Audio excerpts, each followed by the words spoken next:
Okay, well, Okay, Gordon, if you want to kick it off, I've got 7:30. Yeah, let me get you guys off. now I think I'll mute my audio and stop the video, and I'll just sit back and have a listen to the meeting until the time comes. And hello, everyone. Hello, East Valley Astronomy Club. This is your president, Gordon Rosner, and here we are at our October general meeting online as usual. We expect this to continue on until safety allows us to get back together. So you saw the agenda, and we will, oh, come on here. Ah, there we go. We'll get right on into it. Welcome. Standard slide here is live long and prosper. So introductions, I put this slide up all the time. But in this case, this is especially important because we are coming into election time. So those people there, those offices, their term limits will expire this year. So all the executive officers and the 2 board of directors, their terms will expire, which, as you recall, our club members who've been in for a while, what we do is we accept nominations, and then next month we would vote on those nominations. So these are the positions and the people whose office terms are up this year. So what I want to make sure everybody realizes is, because I've gotten a few emails, a few questions about, well, what happens if no one nominates, we don't get any nominations for these positions? Well, I want to rest assure everybody that all of these people have agreed to stay on another year. There are term limits, and just because this term is over with doesn't mean they can't run again. So all of them have agreed to stay in the office if we have no nominations, to keep the club running and to keep some consistency to it. So don't fret.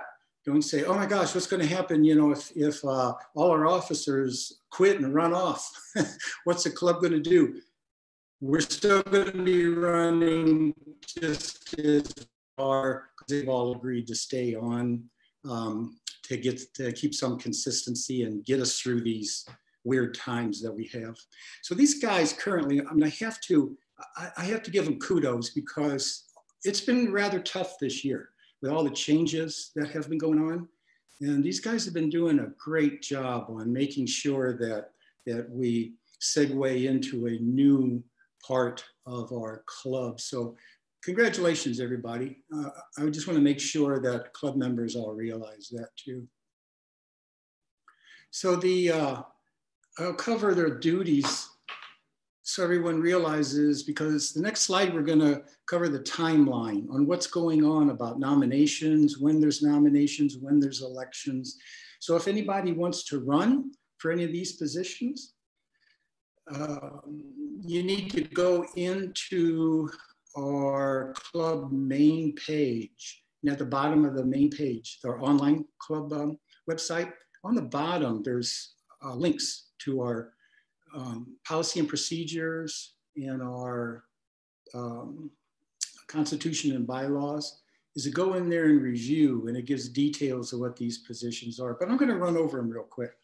The president, he presides over all meetings and all board of director meetings, like, you know, what's happening now, monthly meeting. He ensures all positions are filled. So if for some reason someone must vacate a position, then the president makes sure that that position is filled, and then that person would be voted on by the board of directors.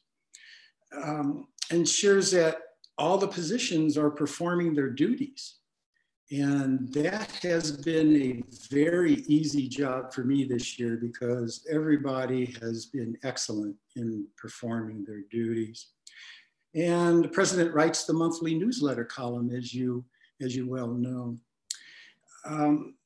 The president acts as a tiebreaker on votes. The president does not vote on issues. The officers and the board of directors do the voting, but if there's a tie, then the president comes in and makes the deciding vote. The president also countersigns large checks. So any large checks per our policy and procedures have to be signed both by the president and the treasurer. And any official documents, anything that has to be submitted for our 401c maintenance is signed by the president. Now the vice president covers for the president if for some reason the president cannot perform their duties. But the big job is the vice president obtains our monthly speakers. And fortunately, Tom Osdem is connected with ASU and is a well-respected member of the astronomy community. And so he has been able to get some very top-notch presenters, as is demonstrated today. Our presenter is actually going to present from Australia. So Tom has those connections to make sure that that happens. VP organizes all the online activities. So the Zoom meetings, anything that goes on online, the vice president does. And he runs practice presentations. Some of our main presenters, just to make sure that everything is going well with their presentation through Zoom, will run a practice session before the general meeting. Now the treasurer, big job there. He controls all the club funds, keeps track of memberships. So memberships go to the treasurer. And of course the dues go there. Writes checks. And just because we're not together, meeting together, there's still bills to be paid. There's still things that the treasurer needs to do. Presents the board of directors with the financial status, how much we have invested, how much we had in income and expenditures. Submits 501c documentation to the IRS. So we're a nonprofit organization, and the IRS, of course, wants to keep track of us, and the treasurer does that. Controls donations. We have equipment donations still coming in, also have monetary donations, although those have come way on down, but the treasurer would manage those. And suggest investments. So we have not been spending like we have been. Of course, there's not much activities going on.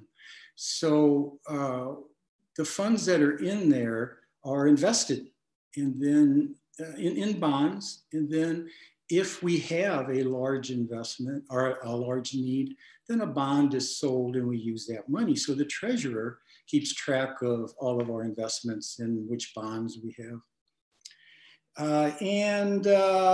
Let's see, and has some contact with some people. So anyone who is interested in running for treasurer has to realize that there is some face-to-face contact. There is some bank operations that need to be done, especially changing things over. We have to actually go to the bank and talk to our representatives and sign forms and things like that. The secretary currently is Wayne. Writes a newsletter column. And if you have read our newsletter, Wayne does a fantastic job. You read his column about the summary of our general meetings, and it's just like you're there. If you can't attend our online meetings, read Wayne's column, and it's the next best thing. He informs the board of directors of required actions. So if some board of director has an assignment to investigate something, then the secretary makes sure that that investigation is done and reminds the board of director that has to make a presentation because they're on a timeline. Once some investigation done, some information collected, Wayne will make sure that that happens. Let's see, on to the board of directors. They investigate club business suggestions. So anything that comes on in generally comes through me or the vice president. And I will relay them to the board of directors, and the board of directors gives inputs to everybody. And most of them need to be voted on. So they investigate suggestions, approve large expenditures. So anything large, we haven't had anything large so far, but for example, if there's a large requirement in Greco, then he would be the one that would decide, they would be the ones to decide that, yes, that's a valid expenditure, vote on it, and then tell the president and treasurer that they can go ahead and do that. They vote on new policies in club operations. Wow, did a lot this year, didn't they? As we move from in-person meetings to online meetings. So new policies, new operations, new procedures, the way that we do it.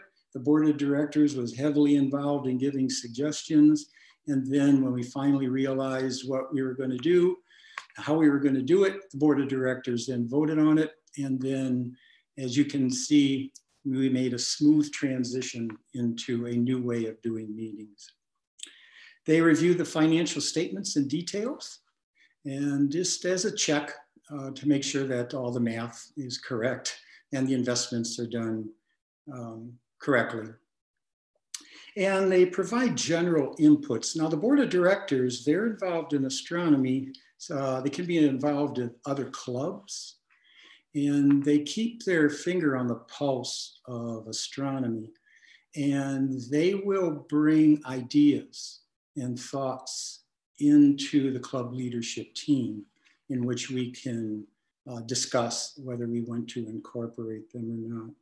So anyone who has a desire to be one of these positions, I totally encourage you to go in and read the duties and responsibilities of these positions. Now, I don't want to discourage anyone from doing it, but I mean that there are some requirements, and it does take some time and does take some effort. So, you know, before people raise their hand, yeah, I want to be a club officer.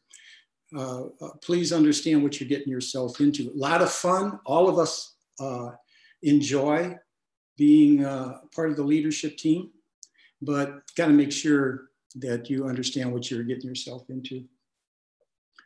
So moving on, here's the timeline. So what I suggest too is either taking a screenshot of this so you can refer to it, or it's also going to be on a link on our website. If you go into the monthly meetings, this monthly meeting will be recorded, and then this, of course, presentation will be there. But yeah, a screenshot of this would be appropriate so that anyone that does nominate themselves or someone else knows what the timeline is. So the very first thing, October 23rd, hey, that's today. We start accepting nominations. Yay, as of right now. If you want to be a part of our leadership team, you can do it right now. Again, the first star is make sure you know what you're getting yourself into, and it's clear and concise in our policy and procedures document and constitution and bylaws. And if you want to run, if you want to be considered, by all means, you would be more than welcome. Nominations are requested to be sent via to both the president and the vice president. And what we want to do is we want to make sure that the nominee, it doesn't fall in a crack somewhere. For instance, if I see it as president, but the vice president, for some reason, it gets lost in an email, at least there's two chances of it being recognized and added to the list. So please send, if you have a nomination, send them to both the president and vice president. And the links are at the bottom of the main page of our website. November 1st is when the newsletter is published. That will include detailed descriptions of open leadership team. So anyone who's interested should have by then looked into the policy and procedures and constitution and bylaws to understand the position. And then also it'll be reinforced there at the November newsletter. The 16th of November is the last day for submitting nominations because November 19th is our online meeting. And on there, we want to list the nominees presented during that meeting and instructions on how to vote. So that would be done online. We need to have a route on how that is to be done. So, and everybody to understand that. So on the 19th of November on our online meeting we will describe that. Let's see, the nominees and method of voting will also be posted on our club website. Remember that nominees must be club members in good standing, and those who vote must be club members. So as the results are coming in, as the voting is coming in, we will be checking that they actually are club members. On November 20th, voting via email actually begins, and on the 24th, it ends. And so that's so we can count them up and get them in the newsletter. And then on the 18th of December is when we will introduce everybody to the new leadership team. So I encourage anyone who is interested, by all means, submit a nomination. On the lower right are the positions. And again, because I've had a lot of questions, is don't anybody fret. If there's no nominations for vice president, then the current vice president has agreed to stay on another year for consistency. And we can pick up again when we get back, hopefully get back to normal next year. So club news, this is the same. This is just the same screen that I show every month. All personal contacts remain canceled. Member presentations, anyone out there that wants to make a 10-minute presentation, by all means, get with me on the president link and we will make sure that you get on. I've seen a lot of budding astrophotographers in our Facebook page. So if any of those want to put a little presentation on what their equipment is, what some hurdles were to get over, by all means, a 10-minute presentation would be a valuable addition to those who are also struggling with their first camera shots. Remember that the Hovado Airfield site's no longer available. And not much is going on now. We probably will not pick up until beginning of next year on trying to find a new site. But the airfield is no longer available for our use. And remember that the meetings are recorded. So the same thing comes up every month until something would change. Next EVAC meeting. Remind everyone that it's on a Thursday on the 19th of November. This is the third Thursday, not the usual third Friday. We had to do some juggling of days. Board of directors agreed that we'll just move it up one day rather than changing it to a new week. So it's on Thursday, the 19th. And that meeting will have Tom Field. You can almost touch the stars. Now, I've watched one of Tom Field's presentation and great presentation. I encourage everyone to join in and listen to what he has about spectroscopy. So I'm going to hand this over to our Vice President, Tom Osden, and he will introduce our presenters. So Tom, it's all yours. All right, thanks, Gordon. Yeah, our first presenters will be Scott Dickenshied from ASU. Earlier, he gave a talk to the club about the JMARS capability of accessing Mars data. And Scott's going to talk to us today about how to access not only Mars data, but lunar data from the Lroc group and how to take that into an app and use it in virtual reality settings, which sound like it's pretty cool. So take it away, Scott. All right, thanks, Tom. Let me see if I can share my screen here. All right, are you seeing my screen? Yes. Okay, so I got a bunch of other windows I'm gonna pull over and kind of show things real quick here. So as Tom mentioned, I did present to this group back in March of last year. So I'm gonna kind of just give you a couple of updates on a few things since back then. For those of you who weren't there or don't remember, JMARS, it's a big acronym. It's a Java mission planning and analysis of remote sensing. It's used for looking at Mars data, moon data, asteroid data, Earth data.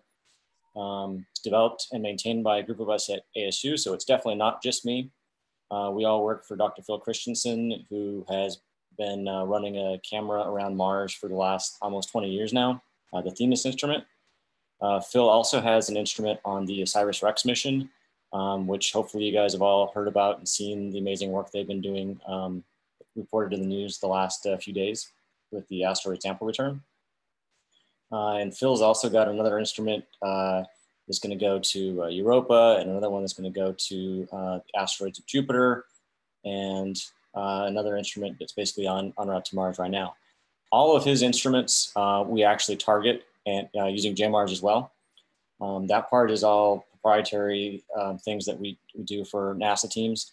But the actual visualization side of it, where you look at the data that comes back, is something that's been made freely available to the public. So, you know, in these pandemic times when we can't get together and can't do things in person, you can still download JMARS at home and run it and look at the latest imagery coming in from Mars or the moon or anything like that.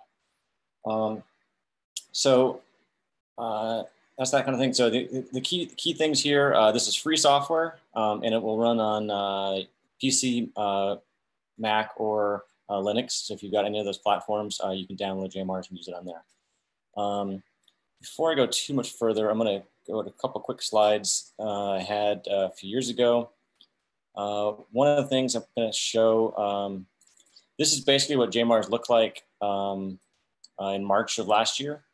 And it kind of similar to what it looked like for the last, I guess I've been on the team now for 14 years. It actually predates me. So it's been out there since about 2003, so about 17 years. We used to get feedback from some of our high school and college age, maybe high school age users that this looked like a really cool tool that was used by NASA scientists, and it looked like it was written in like the 1970s or something, which actually they thought was kind of cool. But it was actually, truthfully, it was written in the early 2000s. We've actually updated the user interface to look a little bit more modern so that the kids find it easier to use. And we also try to make it a little bit easier in the same process. So when I demo it here for you in a few minutes, hopefully it looks better than what you see there. Didn't look too bad before, but that's one of the kind of key things we've done. The other thing I wanted to say is reinforce that OSIRIS-REx thing. All of the actual sample collection was targeted and managed by Lockheed Martin, but prior to that, all of the targeting of the science instruments on board that mission were actually targeted using, basically using JMARS. It's using a variant called J-Asteroid, which was built for them. But all of that was actually targeted with the same tool that I'm kind of demoing for you. This actually, that's actually the Earth. This was actually one of the best pictures we had of the asteroid Bennu in August of 2018, this little thing here. When I presented to you a year and a half ago, this was some of the best data that had come back from Bennu. This was taken in February of 2019.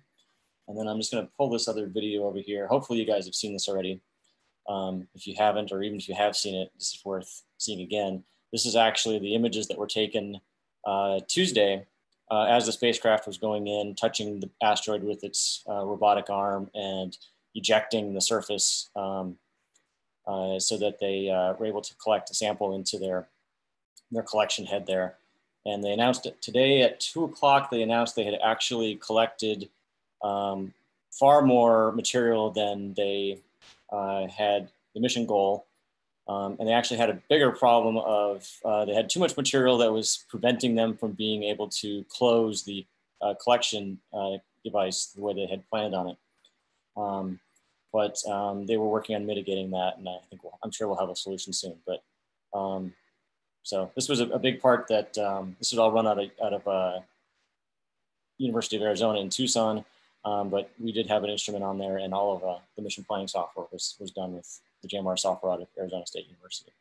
So lots of really cool stuff going on there with these tools. Okay, so the other thing I was gonna show more that what Tom was talking about is this is what JMARS looks like now. If you start it up, when you first start it up, it's going to ask you, and you can download this at jmars.asu.edu, and it's free and works on a bunch of platforms. When you first start it up, it asks you what body you want to go to. I'm going to go to Mars here just to start. But you can also, as Tom mentioned, you can go to the moon. You can go to some of the moons of Jupiter. I don't think have Jupiter in here directly, but you can go to Europa and things like that. Encourage you to sign up and get a user account. If you don't want to, you can log in as a guest. Click on here. It's gonna come in. It's gonna show me something. So a lot of the outreach that I do with JMARS, usually we go to conferences, we talk to people, we interact with them face to face. We encourage people to pull data from JMARS, put it on their posters, put it in their talks. Obviously, we can't do that in this environment right here. What we were trying to do really just before everything got kind of shut down was encourage people to use this new 3D link that we've worked on with a group here at ASU also. So if you're not familiar with Mars, I'm basically zooming in on Olympus Mons, which is the largest volcano in the solar system. And for scale, this is about the size of Arizona. So it's very large. And if I add in and basically, so we've got all kinds of, I should just say, JMARS comes packaged with tens of thousands of maps of Mars. You can look at every Themis image ever collected, every high-rise image, every CTX image. And these are a bunch of different visible and infrared images that are been operating from Mars. And there's literally millions of different images you can come in and render. You can bring in ArcGIS shapefiles, all kinds of data stuff. And you can add layers and things in here. There's documentation on our website. You can contact us for help if you want. What I'm going to try and do is with all of that stuff, you can get this view here to look like however you want. You could load in tens of layers, annotate it, everything you want. And then if you come in and say, I want to look at the 3D layer, it takes the same view and it's going to actually project it over elevation data and let you see it in a 3D perspective. And I'm going to tweak it real quick just to make it look a little more intense. But so you can kind of see, you can come in and zoom in, you can rotate it around, look at it from different sides, and you can really see there's some dramatic features in the elevation of this volcano, for example, that you can't really appreciate when you're just looking at it from that top-down view. And so one of the ideas we had is there's really cool things you can notice as you rotate around here interactively. Even if you took a picture of this and put it up on a poster in a presentation, it's hard to still convey this full impact you can get of just rotating it around and looking at it from different angles. And this is just one spot that I went to and did this for. So what we did is we've been working with this other group at ASU to make it so that this data can be viewed interactively in a augmented reality application, basically on your cell phone. So the idea is you get this to look in JMARS however you want it to look. And when you're happy with it, you come down here and you click on this little button that says generate QR code. And you click on that and you give it a name and it goes off and it brings up a website basically, and it comes back and it looks something like this. And it gives you a little QR code and JMARS logo. And then you can actually take this QR code and you could print it on your science poster. You could put it on a whatever you want to print it on.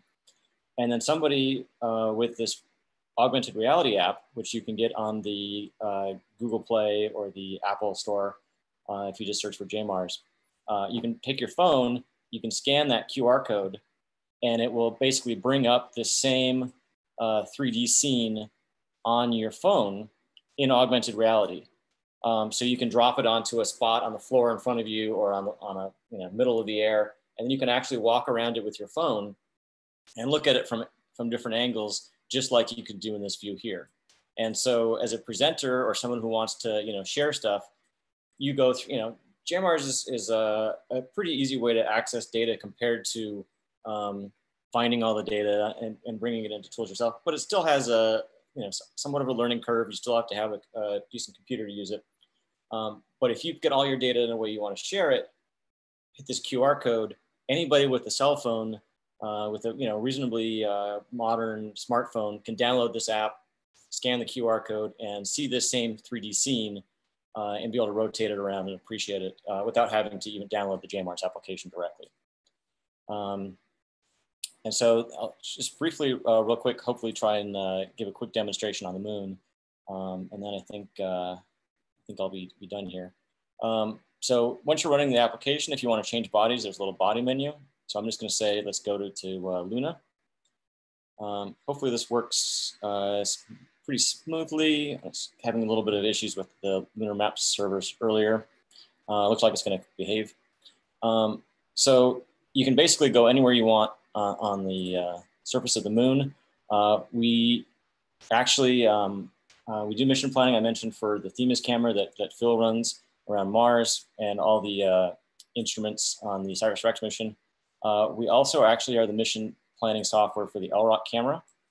And every Lroc image taken is also available. You can come in and render it in JMARS. For this demonstration, and if you wanted to do that, you could just come in and say, browse imagery, image sets, Lroc stamps, go in, pick the ones you want, render them, look at them in the same kind of 3D view. I'm just gonna actually go and use the 3D layer like I was just doing for Mars, just to show how you do that here. And I'm gonna pick actually, that might be fine. We'll do a range of values, and you can kind of just see here already, there's some really cool topographic stuff just in this first crater I happened to come by. And so there's really quick and easy ways to just come in and appreciate some of the dramatic features on the moon. You can add other data sets, you can put your own shapefiles on there, annotate it however you want, and then click that same generate QR code, and then share that with your colleagues or friends or whoever, and let them look and appreciate the same kind of stuff you're finding in here. So certainly encourage anybody interested in playing around with this to give it a try, use it, and then give us feedback. Website to get all of this stuff is jmars.asu.edu. Bring that up here real quick. You can throw that in the chat if you want. Okay, I'll do that as well. So yeah, JMARS ASU EDU is where you go to download JMARS. We'll have a little link over here to do that. We have all kinds of tutorials, documentation, videos, all kinds of stuff on there. Every week, actually on Friday afternoons, we do an online office hours, basically, where users can come by and chat with us and ask questions and ask for demonstrations. We do that for a couple hours. So if you have questions, want to see more, feel free to come by and visit us. We are used worldwide.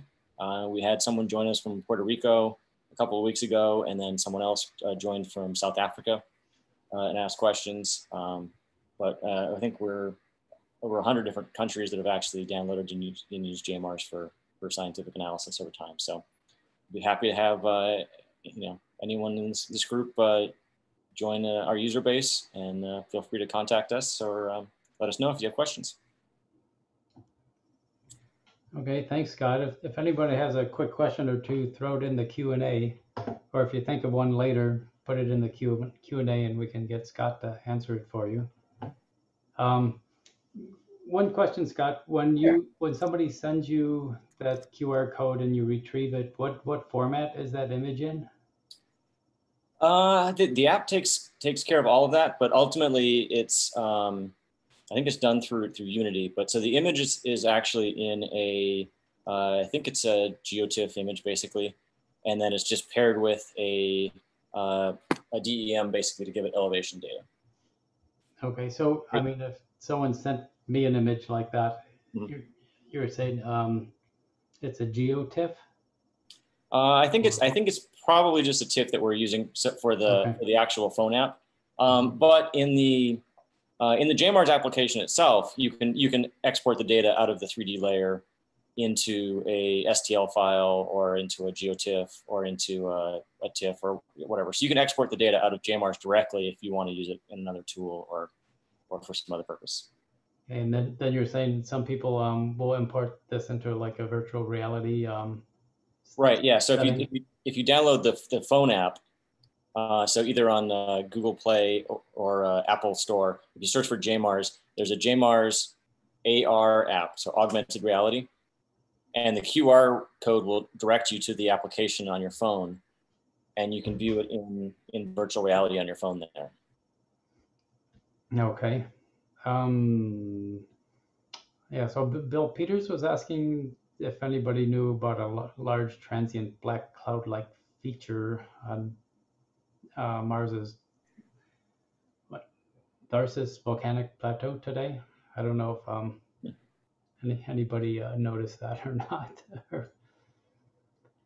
Yeah, that was recorded yesterday, I think, yesterday or a day before, by a couple of images. Not really sure. The one thing I have seen is as an animation of this feature, as it rotates further into view, it does lose some of that contrast. So it's possible that it's an existing feature that's just appears much more contrasted when it's on the limb. But, okay. It certainly does look interesting, and it is actually a real feature. My first thought was that it might be an artifact of some sort, but it's clearly not. It's clearly quite a large scale real albedo feature. Okay, yeah. Great.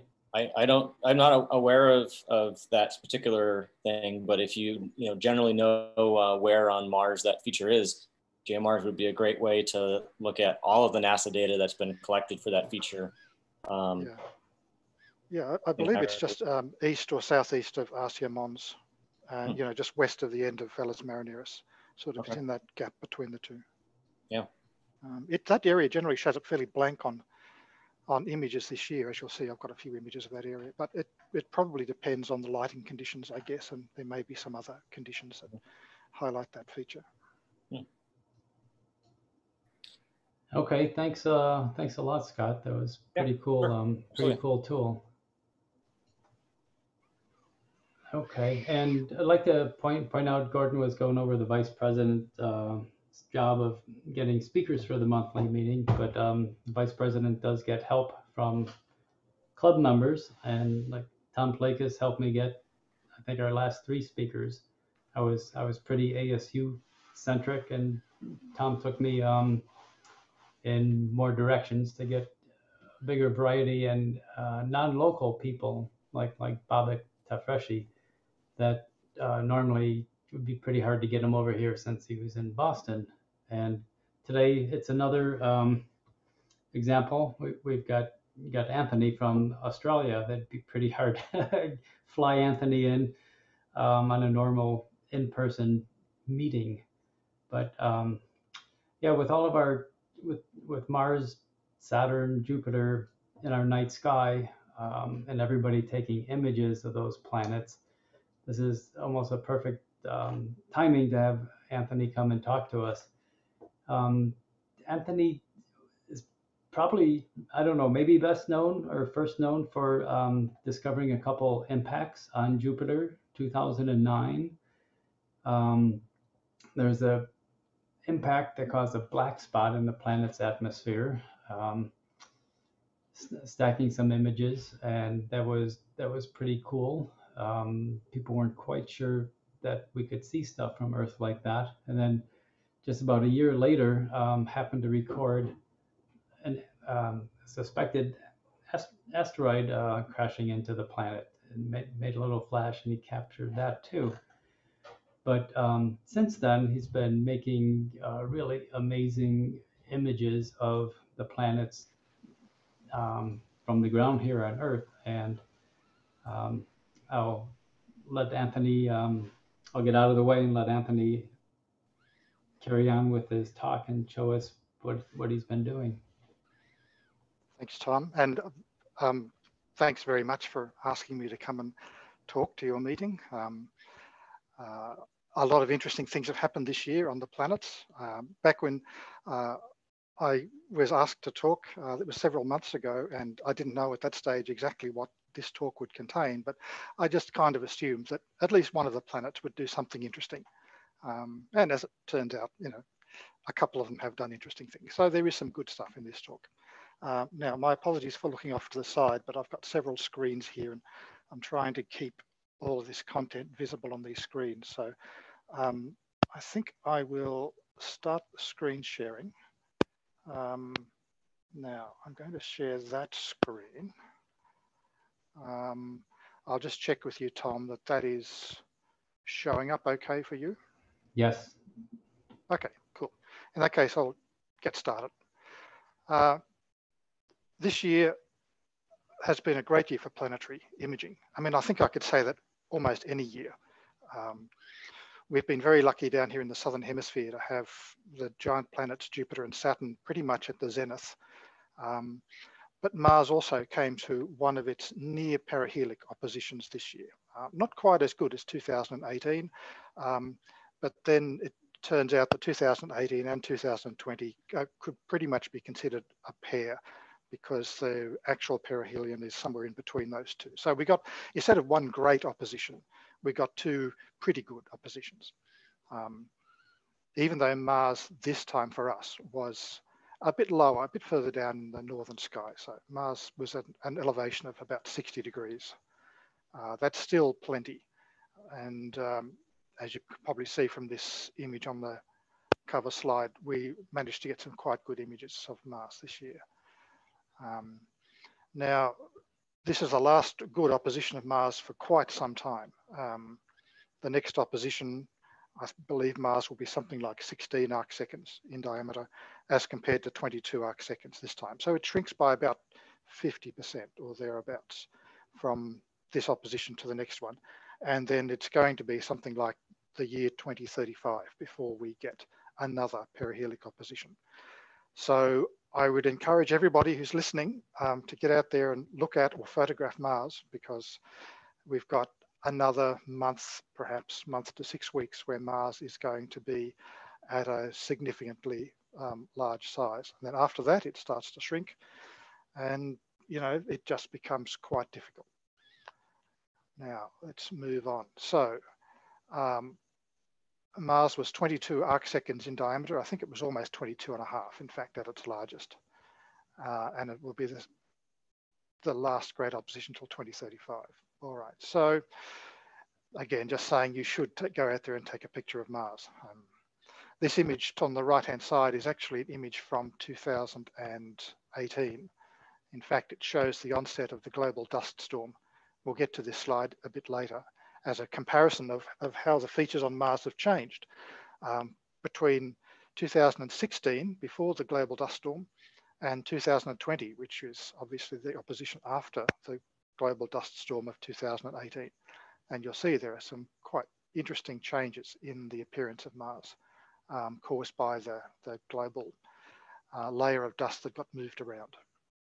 You can see in this image on the left-hand side, by the way, Mars looks relatively normal. On the right-hand side, all of that orange peel effect and color change there is from the advancing dust.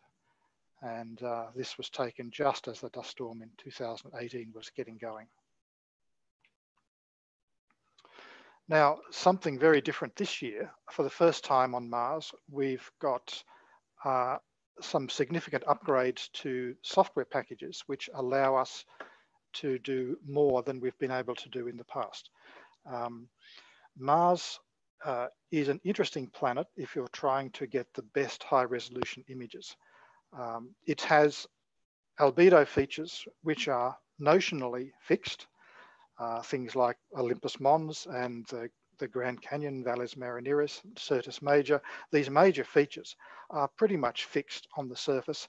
However, there are many places where the details of the exact edges and the exact outlines of some of these features change from one opposition to the next because of dust. And the movement of dust on Mars can turn a dark feature into a light feature and vice versa. And it can be an unreliable thing in some cases depending on which side of Mars you're looking at, it can be quite unreliable if you're trying to use the visible features on the planet for alignment and measurement. If you're trying to, say, combine several images together to make one image, which will have an increased signal to noise. Now, for example, by comparison, if I just talk about Jupiter for a second, on Jupiter, the way that this measurement is typically done, because Jupiter does not have a solid surface of any sort, typically people who take several images of Jupiter and then want to merge these to make a single image which will show you an improved view, will use this software called WinJupos, and they'll measure the position of the moons. And the moons are easy to see. It's almost always possible to find one in the field of view somewhere. And once you align and use these moons as a measurement point, then the software understands exactly how to compensate for the time difference between the images and how to combine them to make one image that is of much higher quality. On Mars, until this year, if you wanted to do the same thing, then you had to rely on measuring and locating the albedo features. And the more detail that you want to extract from these images, the more accurate you've got to be. So it's not good enough just to say Olympus Mons is sort of here and put across, or a marker somewhere close to Olympus Mons. You have to be almost pixel perfect with the placement of some of these anchors. And there are many places on Mars where it's really hard to find reliable albedo features that will still be there, from one apparition to the next. So this year, for the first time, thanks to an upgrade to this software, we can use the WinJupos software to measure the position of the moons on Mars, Phobos and Deimos, in the same way that we've been able to do that on Jupiter in previous years. And as you'll see on the next few slides, being able to do this has led to a significant improvement in the image quality that amateurs can get. I'll go forward to the next slide. So this is just to give you a flavor of the WinJupos software. This gives you a template. The template is based on the date and time on the image. You can see up the top here, the name of this file contains the date and time, 2020-10-04, 1456.9 UTC. That's enough for the WinJupos software to know roughly how where the moons should be. And then it provides you a template, and you move that template around with the computer controls. You make it larger and smaller, and you rotate it until everything lines up. And I've got a zoomed in version here of this template. You can see, first off, of course, this template's not in the right place and it's not the right size, but you can see the points that the software provides, which should mark the locations of Phobos and Deimos. And then down here, you can see the real locations of Phobos and Deimos. So with a small amount of patience and tinkering, you can get to this situation where you can't see it here, of course, because they now align perfectly, but the indicators for Phobos and Deimos are now exactly over the location of the moons. And the template itself is exactly aligned with Mars. And of course, because this is an overexposed image, the template sits inside this image. Now, having done this, it becomes possible to take images of Mars that were captured during that same session, but at different times. And the WinJupos software will understand how to combine these to make a single image. And you obviously get a significant improvement in signal to noise by doing this. And it's important, of course, that the orientation of the images here that you're going to combine has to be the same as the wide field overexposed view that you took that showed the moons. If you have to take the camera out for collimation purposes, or if you're on an alt-az mount where there's rotation, you'll need to do a bit more work. If the camera has to come out, then you need to record another reference wide field image and then remeasure that. And if you're on an alt-az mount, then probably there is some options, I believe, in WinJupos to handle field rotation It's not something I've ever had to look at because I've only ever had equatorial mounts, but I believe there is an option there to look at your longitude and latitude and then understand how to compensate for field rotation. Don't take my word for that because I've never done it. So these two images were taken about half an hour apart.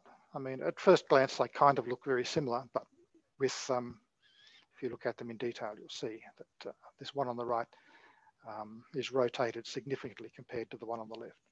However, it is possible to produce images like this using data that was collected over about an hour. I believe this image was made from something like 7 or 8 red channel images, about the same number of green channel images, and about 10 or 11 blue channel images.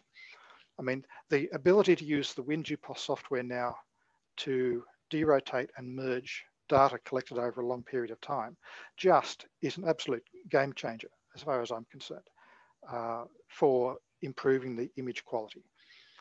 It just does so many things. For a start, you can selectively choose to use only the images where the seeing was at its best over this 1 hour period.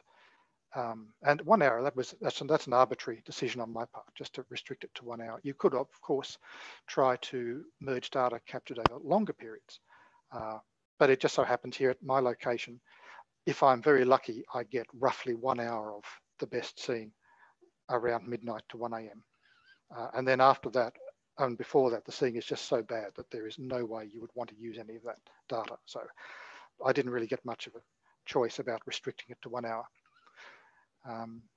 So as you can see, the image quality is quite good. The other thing that combining a lot of images that are spaced in time will do for you is that it will get rid of a lot of artifacts.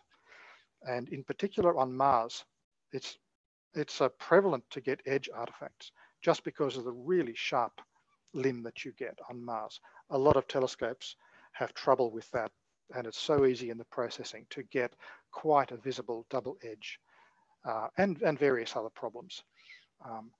Now, even if they're present on the individual images that you produce, if you combine 5 or 6 or 7 images that are spaced out over, let's say, an hour in time, then that edge artifact will get smoothed out and disappear because it doesn't rotate with the planet. And that's the point. By derotating the information and merging it in WinJupos, that enhances details that are rotating with the planet, and artifacts which just always stay on the limb will get smoothed out and disappear. So that's also another nice side effect. It just so happens on this night, the seeing was quite good. I was also able to record some enhanced blue channel data and make this, which is really this is really a false color image. In reality, a lot of this limb cloud on Mars is blue and not white. I wasn't overly worried about trying to produce a photorealistic view, since after all, this is enhanced enough anyway that this is not, this wouldn't even be a photorealistic view, even if I had the colors right.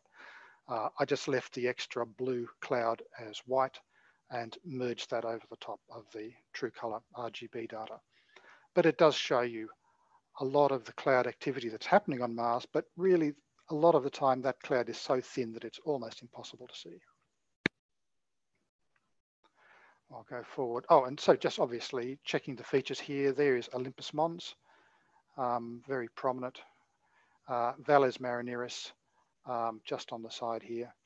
The 3 Tharsis volcanoes with Arsia Mons here at the bottom. And I'm not entirely sure of the order. I believe it's Pavonis Mons and Escraeus Mons, but it might be the other way around, actually. I sometimes get those mixed up. And I think that dark feature that was that you mentioned, Tom, is somewhere here.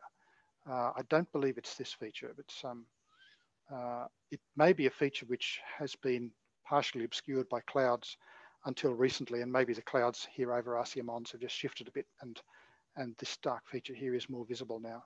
That's just nothing but guesswork and speculation on my part.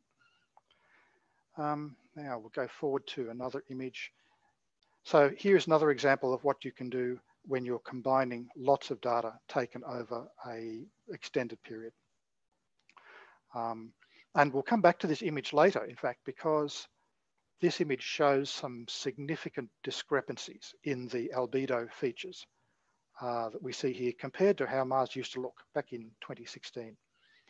And again, that can show one of the dangers in trying to use the surface features against any sort of map or online map to identify features, because they do change quite significantly. Now, in fact, that is the next part of this talk. So we come back to this picture from 2016, which is just as this global dust storm's getting started. 2018, my apologies, just as this global dust storm's getting started.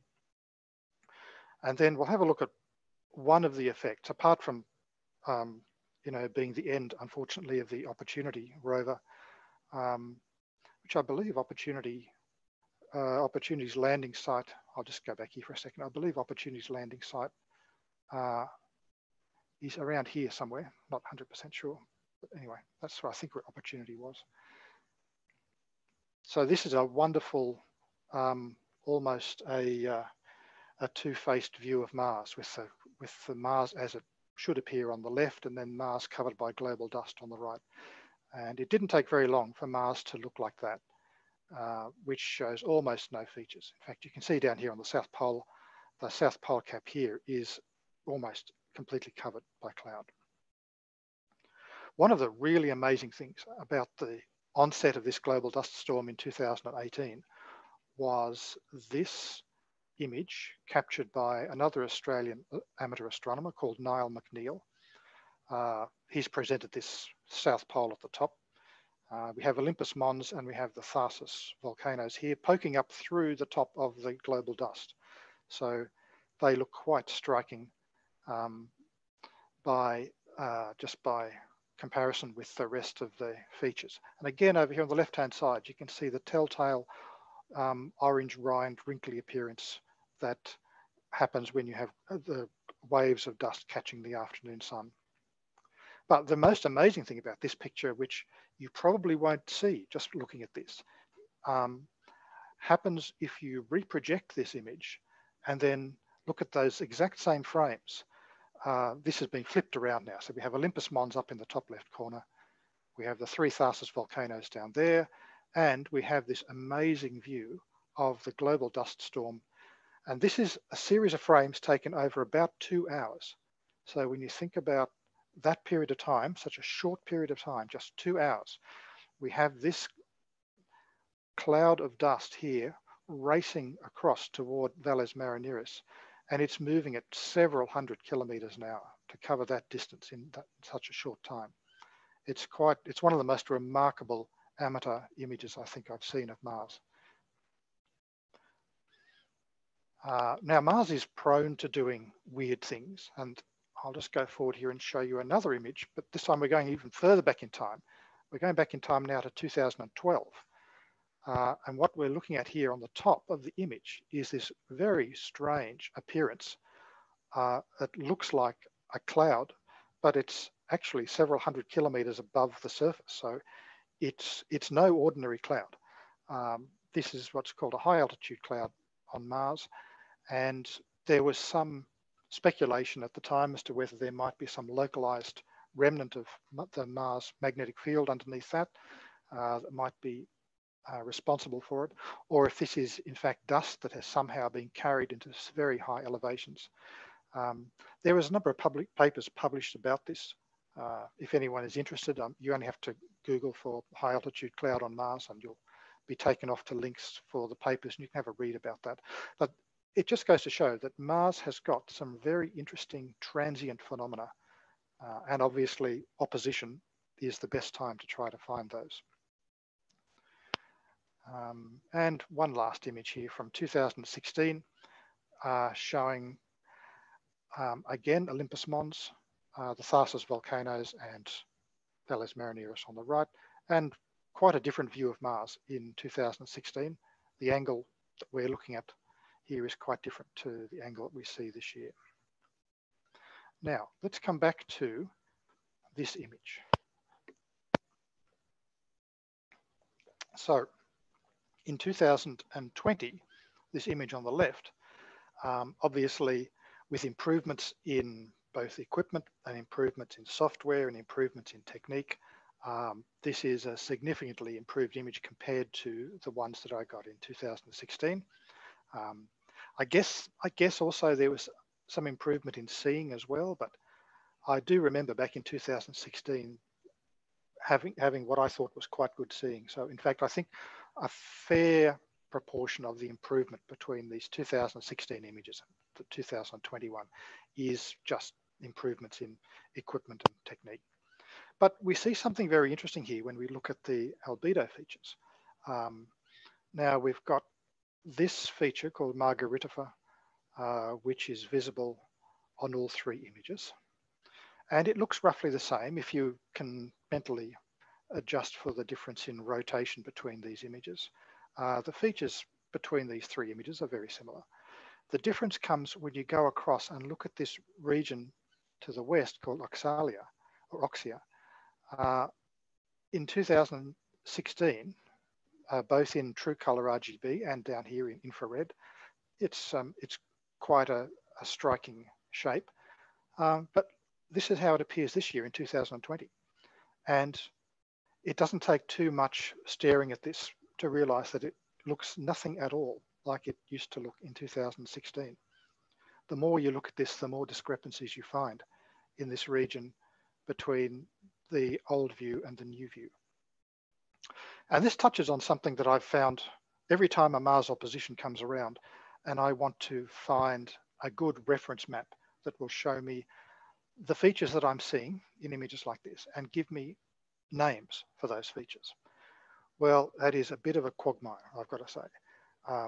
There's quite a number of different names for different regions on Mars, and also a lot of the maps are quite old, from the Voyager era, or from even the more modern maps don't tend to show you the visible albedo features as you might capture it through a camera. You know, they'll show you elevation maps, or they'll show you thermal maps, or distribution of minerals, or different things. And even when they do show you the albedo, it doesn't easily match up with any image that you might take through a telescope. So this is an ongoing issue that I have pretty much every Mars opposition. Is, you know, I know where roughly the large scale features are, but trying to find small scale features and be more precise, sometimes can be a bit of a challenge. So Scott, I was watching your presentation early with interest. That might be something I'll have a look at and see if I can find any layers on there that I haven't found elsewhere, to see if that might help me out. Yeah, if you have any problems with that, feel free to drop me an email and I'll help you find stuff. I think we probably have data sets that would be very useful to you. Yeah. Now, there used to be a weekly weather map put out using, I believe, the Marsi camera. That was great. That would give you a couple of rotations of Mars with cloud layers and with the surface. Not at a super high resolution, but it was put out, I think, just as a public outreach exercise for many years. Unfortunately, that stopped last year. The last update to that was like August, I think, August 2019. I've been trying to find who used to be responsible for that and why it stopped. So far, I haven't had much luck, but until last year, that was my go-to spot for trying to see what the clouds were doing, you know, where the clouds were, and what the surface, you know, albedo features were looking like. Yeah, so I actually know one of the people who I think was responsible for that. He actually was a former ASU student who used to work for Mike Malin out in San Diego. And right about the time you're saying it stopped, he took a different job at JSC. Right. He might be one of the people I've been trying to email and haven't got. Yeah, but I might be able to put you in contact with him and help you out there too. So cool. Okay, thank you. All right, yeah, we'll follow this up later. That would be interesting. Not just for me, but of course, everybody else who's taking pictures of Mars, you need to find a good, simple reference online to at least get yourself oriented. You know, not to the level that you would if you were doing any professional research, but just to get good recognized names for a lot of the major features and understand how the albedo features may have changed from one apparition to the next. Now, that's the end of Mars. So I'll just come back here to Mars. This is the last decent image that I've got from 15th of October, which is just over a week ago, almost a week today, in fact. So we've had a bit of cloud and rain since then, but Mars is roughly this size through till, you could say the end of November, really. I mean, it's still 20 arc seconds now. So it was 22 arc seconds when this was taken. Mars is still 20 point something arc seconds now. So it will still be large through to the end of this month and almost all the way through to the end of November before it starts getting significantly smaller. So go out and take pictures of Mars. Okay, let's move on to Jupiter. So in the southern hemisphere, we're lucky to have Jupiter pretty much at the zenith at my latitude. I'm 23 degrees south down here, and Jupiter and Saturn are both straight up. Last year, Jupiter put on quite a show. So I'm just going to start this part of the talk by showing you some pictures of Jupiter from last year. As I'm sure some of you know and would have just followed in the general astronomy news, the Great Red Spot became extremely active last year, and it started shedding large amounts of this red cloud, which is normally contained within the storm itself. This is high altitude cloud, which has interacted with sunlight to change in color from its normal sort of white to this bright orange. And that has traditionally, the Great Red Spot has been a nice oval cyclone. However, last year it became quite torn up and it leaked orange cloud material on all sides.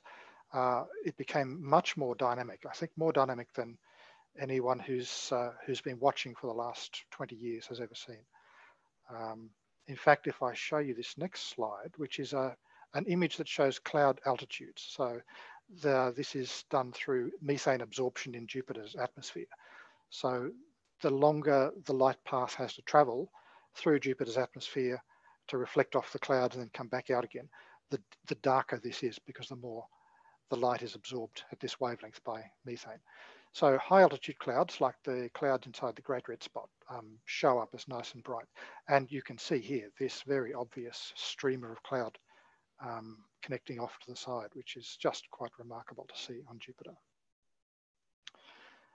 So the question was, what's Jupiter going to do this year? Is this going to be an ongoing event, or, you know, I mean, there's no reason on Jupiter why something would just happen for one Earth year. You know, Jupiter's orbital period is 12 years or 11 point something years. So you would expect some of these upheavals might go on for quite some time. So we were looking forward to this year, seeing after Jupiter came back out from solar conjunction to see what was going on. And now the other thing, oh yes, okay, so here's one more slide, sorry, from that period. Again, just showing the amazing pictures we got last year of the Great Red Spot and the dynamic environment around it. Now, as Tom mentioned on the introduction, the other thing that does happen on Jupiter and has happened about once every year for the last 10 years, pretty much. Just pardon me, sometimes I have to just nudge this to make that play. There we go. I trust you'll be able to see this. I don't know what quality you're going to see because this is affected by the internet bandwidth between us, but I'm hoping that you see this as a not very good quality video of Jupiter recorded back in 2010. But if you watch up here on the top left, somewhere around here, you'll see a flash that lasts for about, in real time, it actually lasts for about 1.5 seconds. This is playing back a little slower than that, just to spread that out so you can see it. I was very lucky to record that. At the time, I had started the recording that this was part of just 20 seconds before that flash happened. And so there was a period of time before that where I was just adjusting focus and tinkering around. Plus I'd actually set up at somebody else's house. So I was talking to him, and it's entirely possible I could have missed this completely. So I feel very fortunate to have started the recording, and then 20 seconds later, I catch this flash.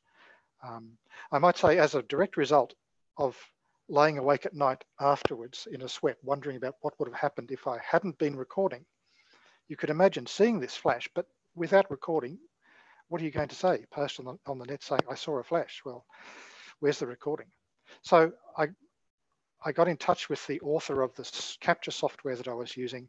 And over the next couple of months, he and I, because I'm also a software developer by day, so he and I together made some changes to this software so that it's always recording. It's a bit like your digital video recorder at home or your set-top box, where it's got this ability where you can press a button and capture stuff that's happened over anything that's happened over the last 20 seconds.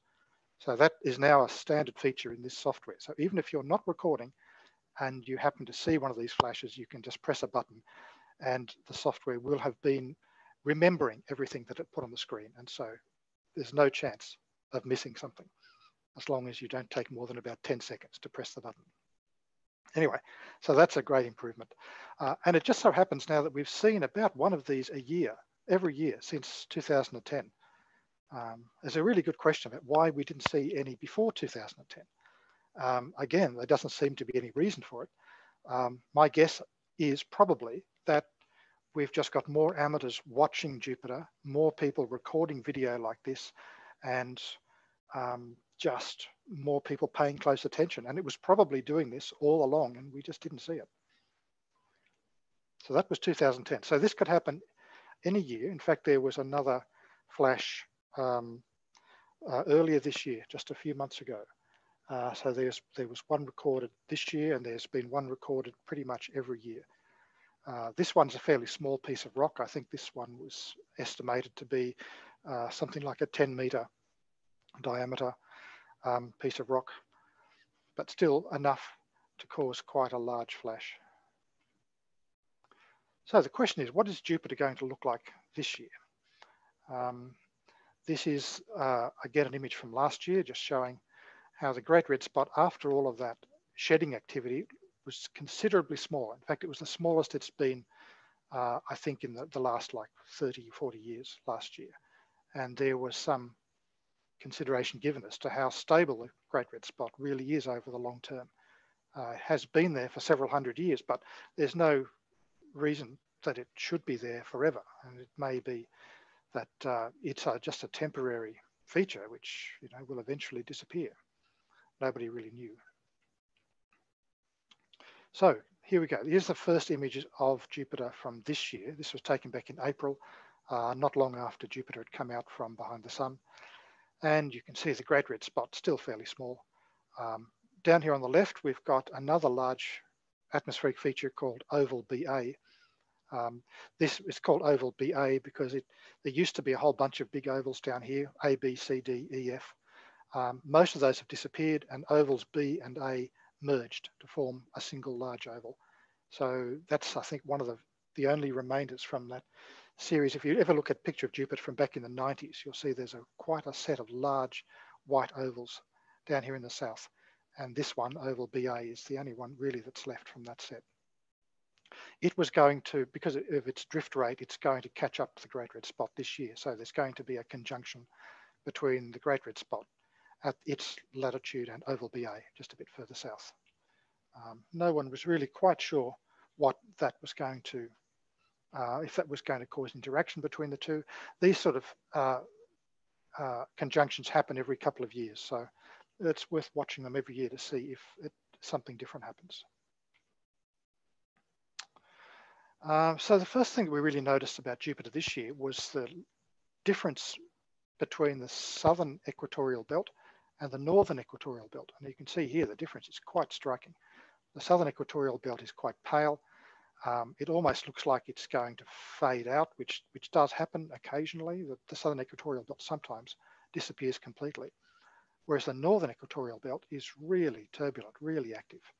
And again, over here in methane absorption, which shows the altitudes of clouds, you can see here in the north equatorial belt, there are lots of gaps, lots of large gaps in the high cloud there where we can see down to deeper levels within Jupiter's atmosphere. So what was going to happen? Another couple of images here. We've moved on through to August this year. So again, the Great Red Spot is fairly small. It has shown a small amount of activity similar to last year, but nothing very much. Every time we think we're about to see another one of those large red cloud flaking events, it starts and then kind of dies away. So no one's really sure quite what's happening down there. Once again, the main story though is just what's happening in the north of Jupiter. The north equatorial belt is just very turbulent. You can see by August, by the way, that oval BA has almost caught up to the Great Red Spot. Now, the excitement started in late August. So out of nowhere, a bright storm erupts in an area of Jupiter called the North Temperate Zone, which is just north of the North Equatorial Belt. So this is an area that's normally fairly pale, fairly white, and almost overnight, literally from one day to the next, a bright storm has erupted. Now this storm is water vapor. It's huge. Even at this stage, it's huge when you think about the scale of Jupiter that we're looking at. And you could imagine being in a spacecraft somewhere close by, watching this. It would be full of the most amazing lightning that you've ever seen. And we know this because these storms in the past have been so energetic that they've generated lightning and the radio interference that was picked up by the Galileo spacecraft back in the 90s. So we know that these are water vapor storms. So there's clearly a water vapor layer underneath the clouds here, and every so often it gets energized enough to punch through and form what would probably on Earth be classed as a supercell thunderstorm. And you can see on the image on the right here, after just a few days, that's started to develop quite a tail. And what's happening here is that the head of the storm is being carried along by the jet stream at that latitude and leaving behind quite a mess of light and dark turbulent clouds.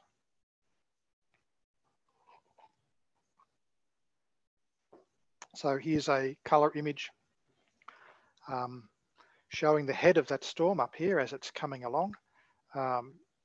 This was again just almost the next day, I believe, from the ones we've seen before. Also noting down the bottom that oval BA and the Great Red Spot are very close to passing each other. But that seems nothing very interesting actually happened this time around. Those two passed each other without any problems. But once again, up here in the North Temperate Zone, we see this storm. Now, in the past, when this has happened, we've been unlucky that this kind of outbreak has happened when Jupiter has been close to solar conjunction. And that means that it's been hard to study. These type of outbreaks on Jupiter only last typically for about a month before the energy runs out and the storms will die down. If it happens to happen during solar conjunction, then you really don't get to see very much of it. We were very lucky this time that it happened well before solar conjunction. And there's lots of high resolution imagery taken of this. If we go forward now to just a few days later, 2nd of September, again, we see the head of the storm there, and you can see the amazing mess that it's making as it's carried to the right. It's drifting at about 11 degrees per day, which is quite amazing when you consider the scale of Jupiter once again. Go forward here. So that first outbreak was then joined by a new outbreak that started back right close to the original location of the first outbreak. So this is the image on the, when is this, 2nd of September of the second outbreak in this same belt. At this stage, the first storm is well around the other side of the planet where we can't see it. So now suddenly there are two bright storms at this latitude. And we go forward. And this second storm started very quickly to develop in a way very similar to the first one. For reference, you can see the Great Red Spot just setting on the limb here. The first outbreak is almost 180 degrees away by now, so it's well and truly over on the other side of the planet. this is all very exciting. So there's a color image just to show how much of a mess these storms make. So this is storm number 1. The great red spot is off to the left here. It won't rise for a while yet. So you can give you some idea of where we're looking at. And you can see the tail that this has left behind and the amazing turbulence and rifting activity that this is causing. And when you think about the amount of energy required to drive a storm system like this, it's really quite remarkable. And by the middle of September, we had actually had 3 bright storms, almost equally spaced around the planet. And this is one image here that shows 2 of those. This storm is the 3rd storm. It's just about to run into the tail left by the 1st storm. And typically what happens, as has happened in previous episodes of these outbreaks, is that these storms last until they catch up to and interact with the tail of the preceding storm, and that disrupts them and they fade away. And this storm here is just catching up now to the tail of the storm that's in front of it. So it's already starting to fade. This storm back here is still going strong. And so finally we get to this picture. This was 2nd of October, so this is only a couple of weeks ago, nearly 3 weeks ago. And again, you can just see the dramatic change in Jupiter's NTZ because of this activity. So once again, Jupiter never fails to turn on a show of some sort every year. But we were very lucky this year that we had Jupiter and we had the Mars opposition this year. We had our best opportunity ever, really, to get high quality images of Mars and of Jupiter. Now, I'm going to go on just briefly onto a quick talk about hardware. How am I going for time? Tom, do you want to give me some guidance on how much time I have left? You're fine.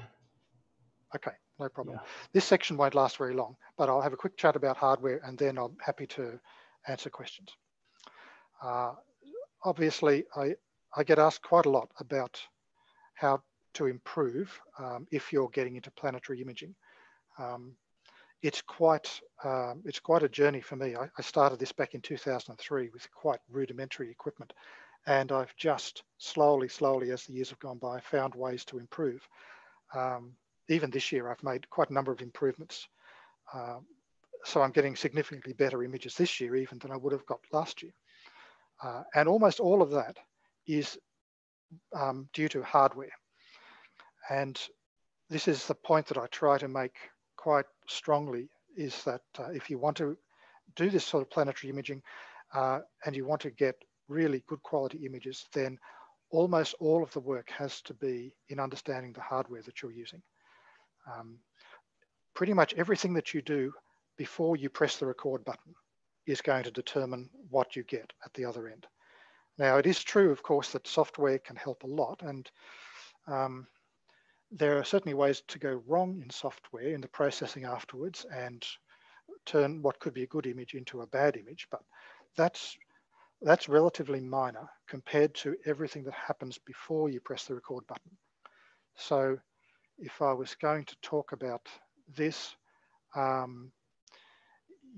would say that you have to understand collimation, you have to understand precise focus, thermal equilibrium. You need to have a good quality camera. You need to understand, unfortunately, you still need to understand a reasonable amount about computers and electronics to do this, which for some people can be a barrier to entry. I don't know that that's getting better as the years go by. Certainly, I've found life getting more and more complex as years go by. So there it is. You need to be quite adept with the hardware side of things, including all the electronics and the computer software side of things. Now, the analogy that I use, the quick analogy that I use, is that it's like 10-pin bowling. Everybody, when you go have a game of 10-pin bowling, everybody has the potential of bowling a perfect game and scoring 300. I mean, I used to play a bit of 10-pin bowling years ago. I can say that never happened to me. But when you start a new game and you have the potential to bowl a perfect game.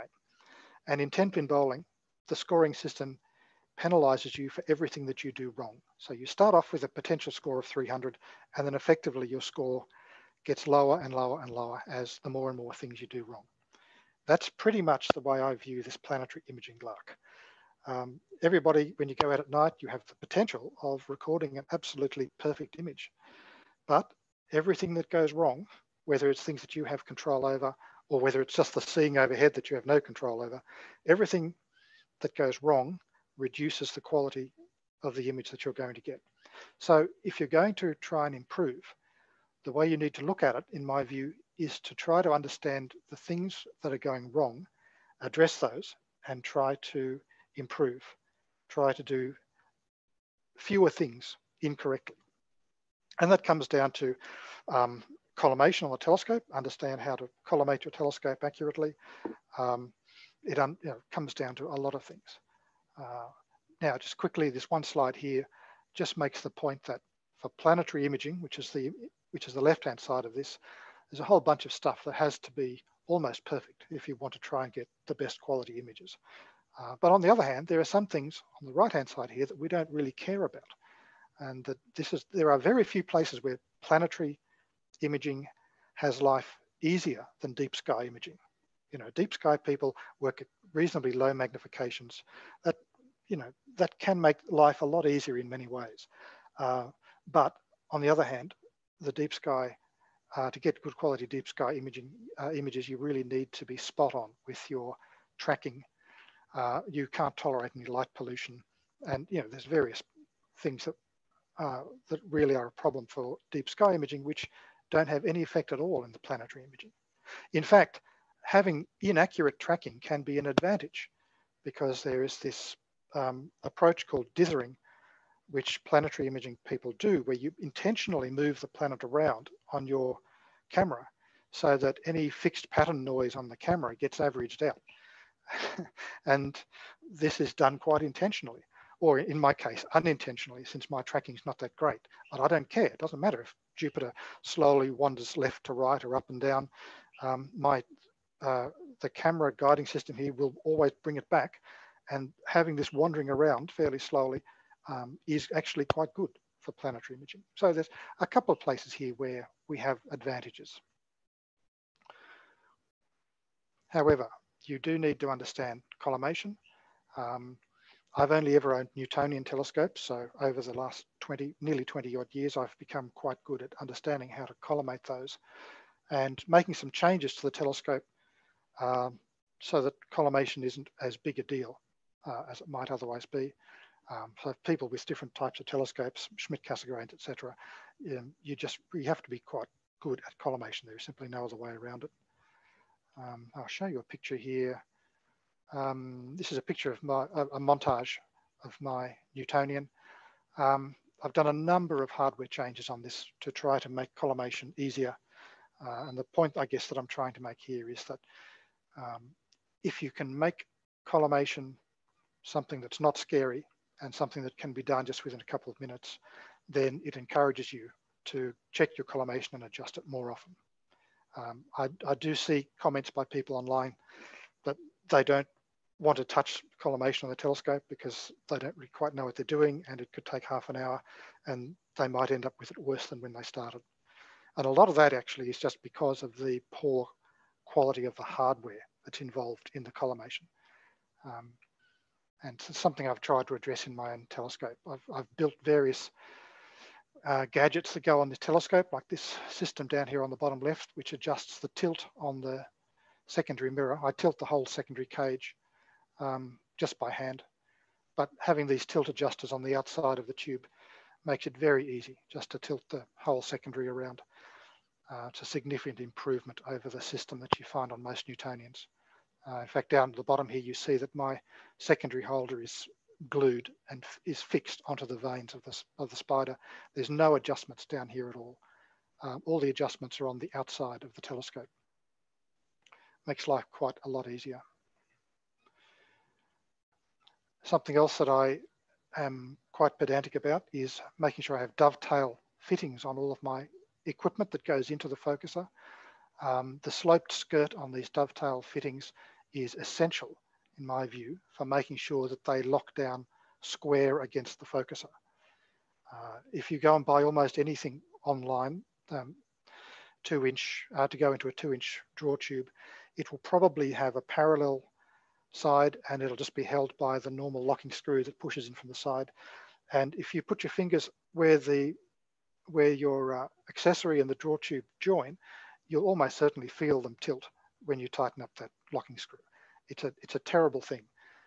The way to fix it is to make sure that you always have a dovetail fitting, and that because of the slope on that skirt, as the bolt tightens up, it pulls that down into the focuser and locks it down. And you can see here, some people might recognize these. These are 1.25" laser collimators, and I have glued on with araldite a 1.25" to 2-inch dovetail adapter onto both of these, so that I've converted them from 1.25" devices into 2-inch devices with dovetails. And I've done that in many cases. So I bought quite a lot of these dovetails. These, by the way, are just cheap Skywatcher 1.25" to 2-inch adapters. They used to cost about $15 here in Australia, but you can probably get them cheaper than that in the US. They're wonderful things. I've bought quite a few of them over the years and araldited them on or epoxied them onto 1.25" devices to make them into 2-inch with dovetail.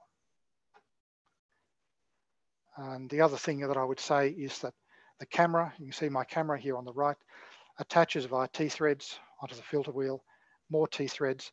Here is another dovetail adapter. So this is the section here that locks into the focuser. And then down inside that, I've got a Barlow, and then I have on the end, just to restrict the field of view, so that the camera can only see the secondary mirror. Can't see past that. Can't see the sky. Of course, it's quite helpfully written there as baffling. There we go. So that's quite important, especially if you end up doing planetary imaging during the daytime, which unfortunately is something that I have to do quite often because you often find good seeing while the sun is still up. So you definitely need to have some decent baffling there to keep the glare away from your camera. But everything here screws together. The one piece that goes in the draw tube here has a dovetail on it, so it's guaranteed to lock down.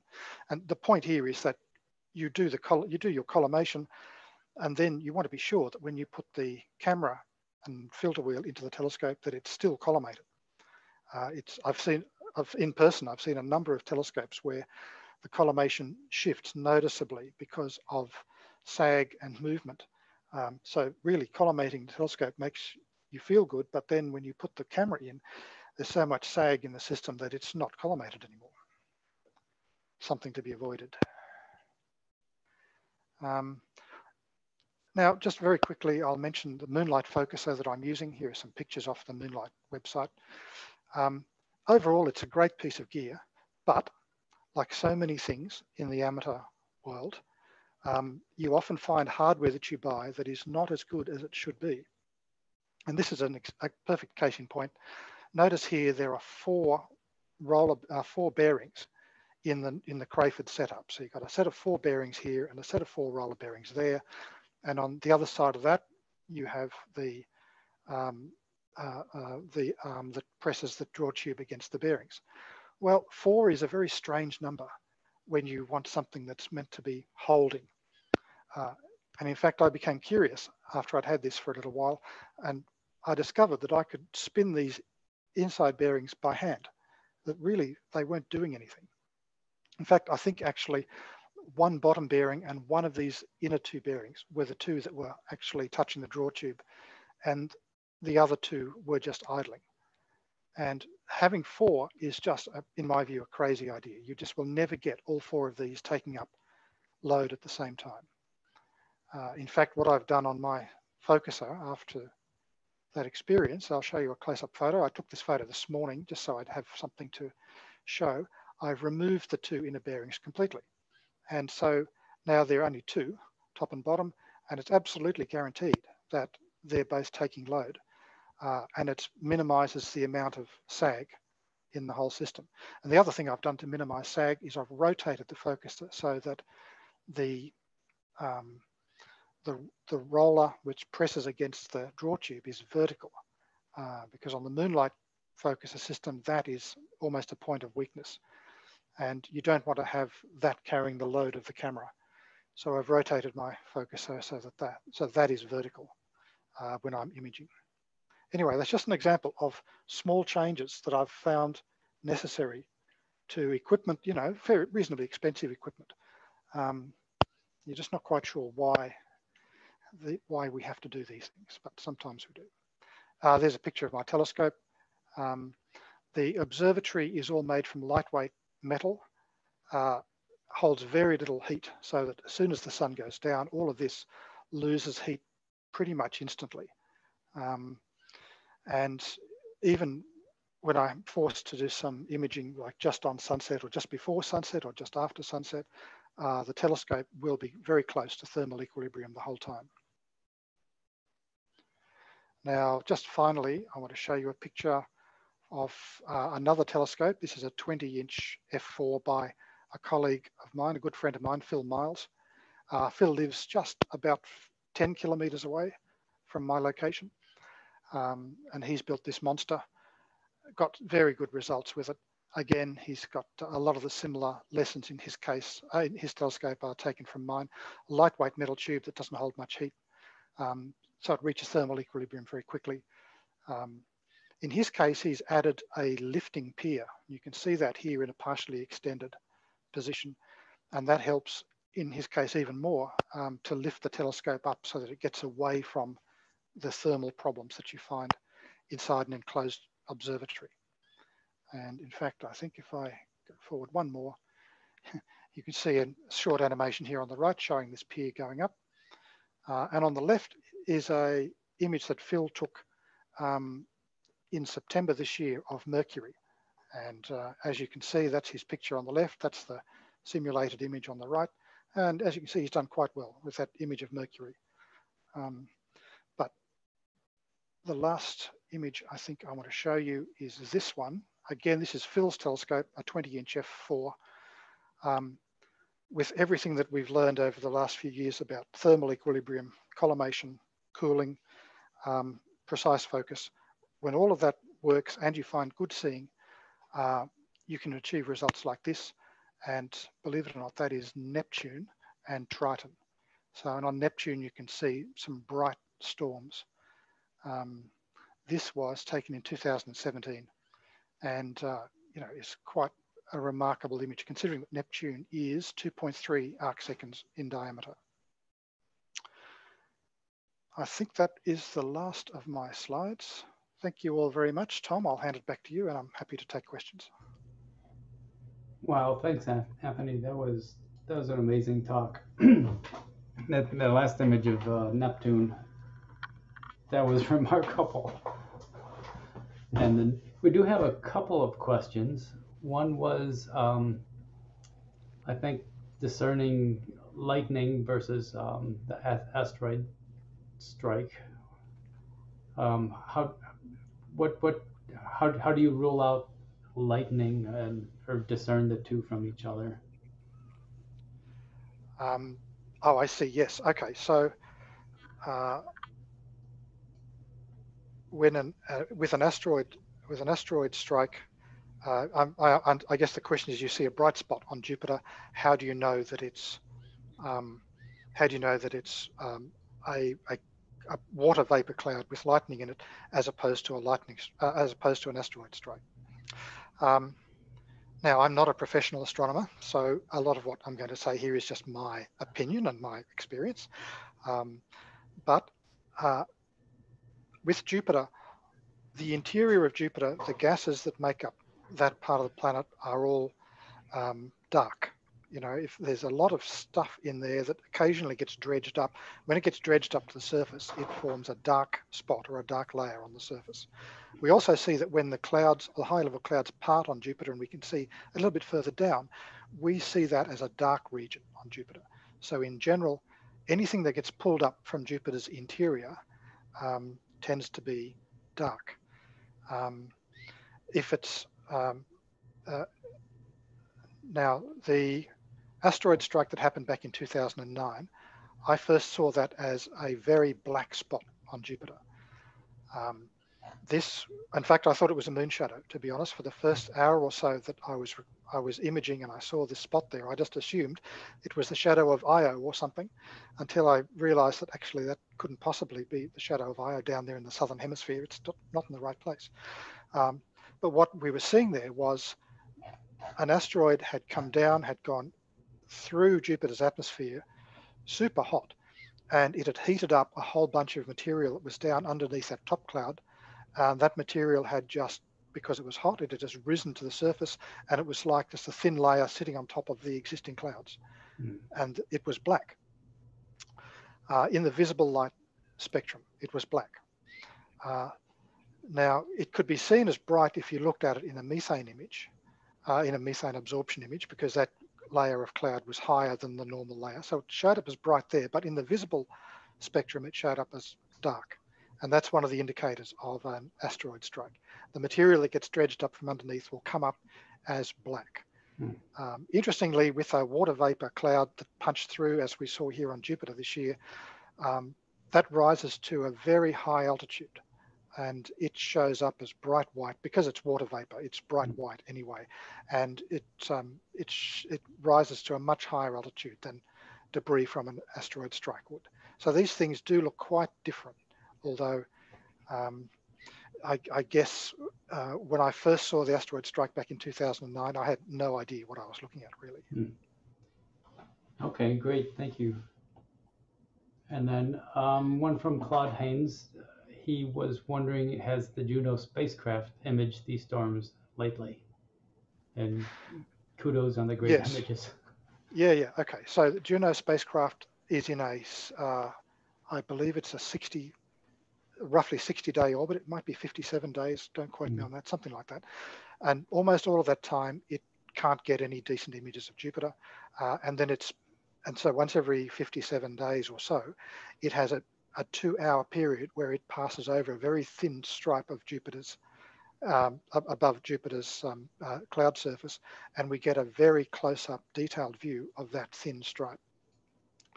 So it's not a very conducive to being able to point around and arbitrarily take pictures of something interesting if it's not happening, it doesn't happen to be underneath that area.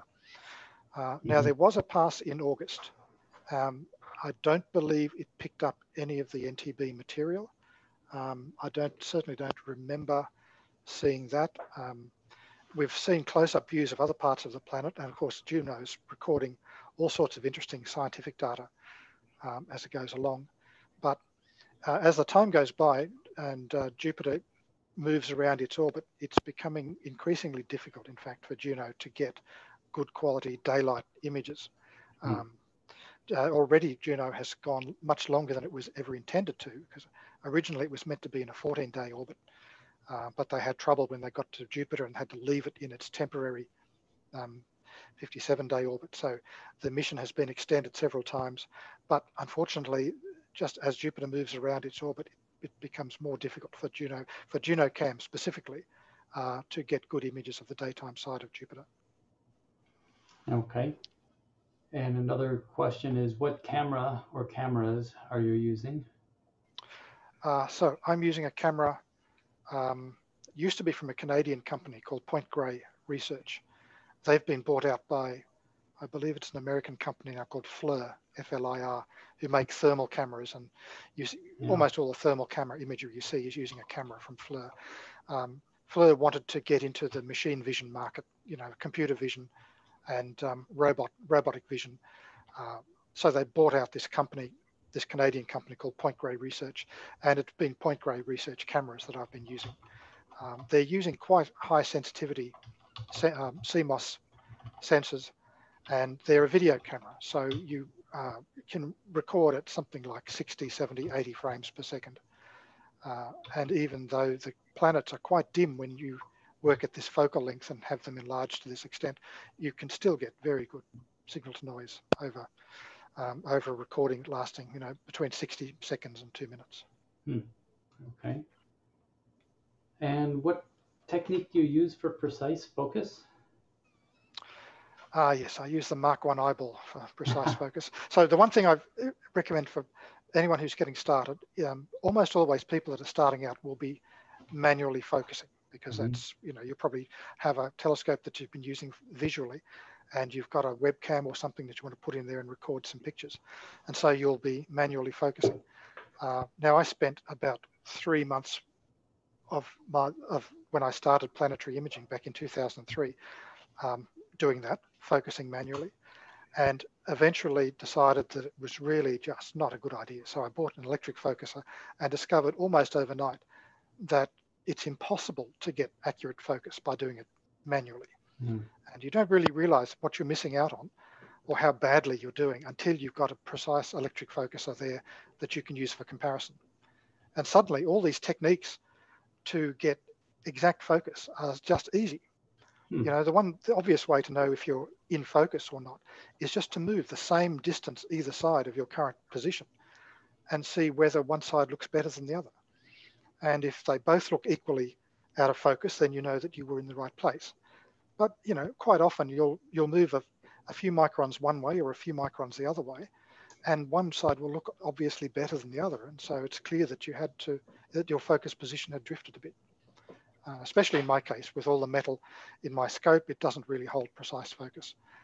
That's one of the trade-offs for planetary imaging. I'm quite happy to have the low thermal mass telescope and a telescope that tracks air temperature very accurately and has no tube currents and all of that stuff, which is really great. But the focus drifts all the time. So I'm forever going up and down with focus control here on the computer, trying to make sure that I'm always spot on in the middle of the depth of field. Interesting. So you do find it changes quite a bit? It changes all the time. If I walk away to get a cup of coffee and come back 2 minutes later, it's noticeably out of focus. You know, it's one of the trade-offs that I've chosen to make with this particular telescope. I don't really care if the focus drifts over 5 minutes or so, as long as it doesn't drift over a couple of minutes while I'm doing a recording. And it's one of the things I'm always doing is just nudging the focus up and down all the time just to make sure that I'm in the right spot. And that's one area I think where people don't realize how critical precise focus is. If you're just the tiniest bit out of focus, depending on your F ratio, of course, if you're a tiniest bit out of focus, you just lose so much in the way of sharp detail. I think you've just sold about 20 electronic focusers. It's the single most effective thing people can do. If you haven't already got an electric focuser and you want to do planetary imaging, it's a must, and it's going to make your life so much easier. So, in fact, I talked to somebody online just overnight last night, and I discovered they were manually focusing, and you know, you just can't do it. Yeah. And a couple from Bill Peters. He's wondering, have you had luck imaging surface features of Ganymede or other Jovian moons, and maybe even asteroids? Sure. Well, actually, the moons are surprisingly easy. So yes, you can get surface features on Ganymede. You can see some features on Io. It's again taking advantage of the fact that these are high contrast bodies. You know, Ganymede looks a bit like our moon. There's lots of really bright rayed craters, bright and dark features. That does make life a lot easier, especially if you wait until the moon is passing in front of Jupiter, so that the contrast between the moon and the background outside the moon is reduced. That also reduces the number of artifacts that you get when you try to do the image enhancement. If you try to image these moons while they're off to the side of the planet, just in against normal black space background, then you find the edge artifacts, just because of the high contrast nature of these moons, makes life very difficult. If you wait till the moons are in transit, image them, then you'll find you can enhance them considerably better and see more detail. Oh, interesting. Asteroids I haven't tried. Well, that wraps up the questions. So yeah, once again, thank you very much. Very enjoyable talk. My pleasure. Thanks for inviting me. Sure. And I'll hand the meeting back over to Gordon to close us out. Hello, everyone. Well, again, what great presentations we have. Every presentation, we think we've reach the highest pinnacle, and then the next one overcomes it. Again, great presentation, guys. Thanks a lot. I want to remind everyone that our next meeting is on November 19th, which is a Thursday, the Thursday before you would expect our normal Friday meeting. So pass that around. Remember, it's on Thursday, but it'll start at the same time. It'll start at 7:30. Remember, elections are open. If you joined us a little late, go online and look at this presentation, and there's a timeline that's included on what's going on. Plus our newsletter will go into detail on what the positions are and what the timeline is. So let's see, let me just check here because we have a few chats. And it's just talking about great presentations and thank you and fantastic. And so I'll have to echo that, as I'm sure all the panelists certainly will also. So looks like the end of another great meeting. And I'll give a moment if anyone needs to jump in.